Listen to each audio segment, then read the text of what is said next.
আসসালামু আলাইকুম ওয়া রাহমাতুল্লাহি ওয়া বারাকাতুহু। প্রিয় দেশবাসী, আপনাদেরকে আওয়ামী লীগ আমলের কিছু ঘটনা মনে করিয়ে দেই। সামনে আসতেছে স্থানীয় নির্বাচন। স্থানীয় নির্বাচনের ক্ষেত্রে আওয়ামী লীগের কিছু টপিক আমি প্রথমেই বলি, তারপর বিএনপি নিয়ে সমালোচনা করব। যদি ভালো লাগে তাহলে সাবস্ক্রাইব করে পাশে থাকবেন এবং ভিডিওটি শেয়ার করে ছড়িয়ে দেওয়ার অনুরোধ রইল। আওয়ামী লীগ আমলে আমরা দেখতাম যে স্থানীয় নির্বাচনের ক্ষেত্রে সব নৌকা নৌকা প্রতীকের ক্ষেত্রে বাধ্যবাধকতা ছিল।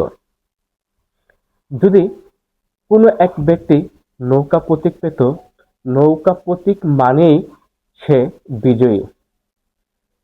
তখন নৌকা প্রতীক নিয়ে প্রতিযোগিতা তৈরি হতো। এটা একটা বাণিজ্যিকভাবে ব্যবসায় চলে গিয়েছিল। এই আওয়ামী লীগের অনেকজন প্রতিদ্বন্দ্বী নৌকা প্রতীকের জন্য বড় বড় নেতাকর্মীদের অনেক টাকা পয়সা দিত নৌকা প্রতীক নেওয়ার জন্য।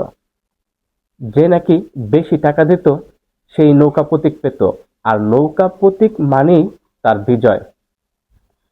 এখন আমার দেখা একটা বাস্তব অভিজ্ঞতা থেকে বলি, একজন স্থানীয় নির্বাচনের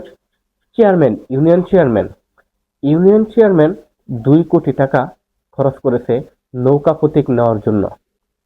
একজন ইউনিয়ন চেয়ারম্যান যদি 2 কোটি টাকা নৌকা প্রতীক নিয়ে নির্বাচন করার জন্য উপরের লেভেলের নেতা কর্মীদের পিছনে ব্যয় করে, নির্বাচনী খরচ আছে।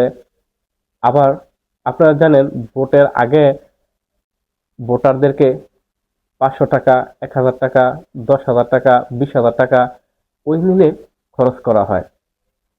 তো নৌকা প্রতীক আনতে যদি 2 কোটি টাকা ব্যয়, তো নির্বাচনের খরচ 1 কোটি। যদি একজন ইউনিয়ন চেয়ারম্যান 3 কোটি টাকা ব্যয় করে, তাহলে সে এলাকার কি উন্নয়ন করবে? সে তো আগে তার পুঁজিটা তুলবে। সে 3 কোটি টাকা ব্যয় করছে, ওই পুঁজিটা তো সে আগে তুলবে। সেই এই ভুলগুলো আমরা দেখতে দেখতে খুব ত্যক্ত বিরক্ত। আপনারা জানেন, নৌকা প্রতীক দিতে এমন এক পর্যায়ে এই নৌকা প্রতীক নিয়ে গেছে সাধারণ মানুষ, সাধারণ জনগণ দেখতে দেখতে খুব বিরক্ত।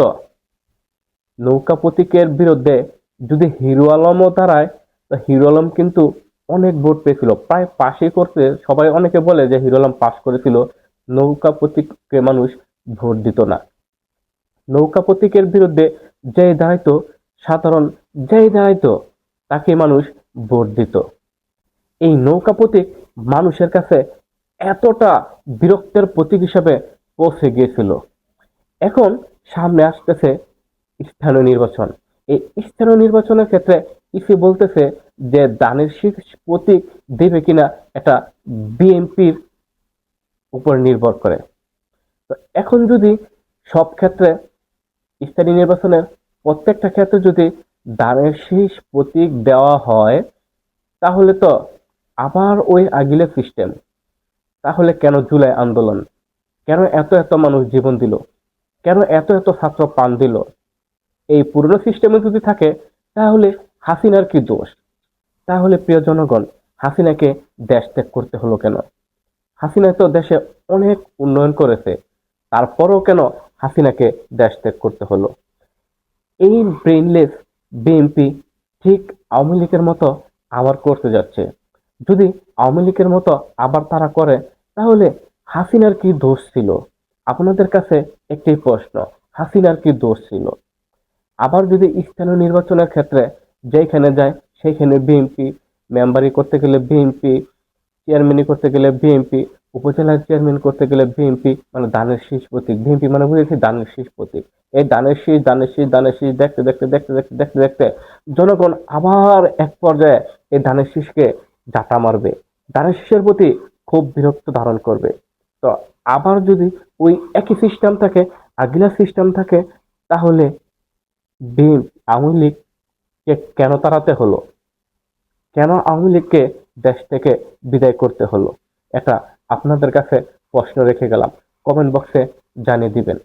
ধন্যবাদ সবাইকে, ভালো থাকবেন, সুস্থ থাকবেন। আসসালামু আলাইকুম।